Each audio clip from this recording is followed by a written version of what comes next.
જોહાર જય બિરસા। આજે તમે રાષ્ટ્રપતિ અને રાજ્યપાલને સંબોધીને પ્રાંતસિંહને આવેદનપત્ર આપ્યું છે। અમારી માંગ એ છે કે બંધારણની 5મી અનુસૂચિ વિસ્તારમાં જે ફોરેસ્ટ ખાતું છે એ નિયંત્રણ દૂર કરી ગ્રામસભાને પાવર સોંપવામાં આવે। કારણ કે હાલમાં જ દાતાની અંદર પાદરિયા ગામમાં જે ઘટના બની છે બિલકુલ અસંવિધાનિક રીતે આ કૃત્ય કરવામાં આવ્યું છે।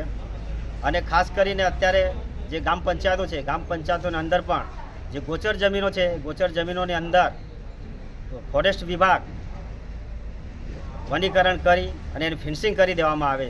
ગામના જે મૂંગા ઢોર છે એ ઢોર ક્યાં ચરવા જવાના એ રીતના એ લોકો કબજો કરી લે છે અને ત્યારબાદ એ લોકો કહે છે કે આ ફોરેસ્ટની જમીન છે, પરંતુ એ બિલકુલ અસંવિધાનિક અને બિલકુલ કાયદાના વિરુદ્ધમાં છે, જેના વિરુદ્ધમાં અમે આજે આવેદનપત્ર અમે આપવા આવ્યા છે।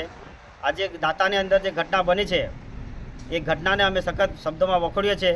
આદિવાસી સમાજના લોકો એમની સાથે પરામર્શ કરવા ગયા અને એમને નોટિસ આપ્યા વગર ગામ સભ્યની પરમિશન નથી લીધી, નોટિસ નથી આપ્યો, છતાં પણ જે ફોરેસ્ટ વિભાગ એક ગુંડાની વેશમાં આદિવાસીઓને જમીનો લૂંટવા માટે, એમના ઘરો તોડવા માટે ગુંડાના વેશમાં જ ગયા હતા એવું જ અમે માનીએ છીએ।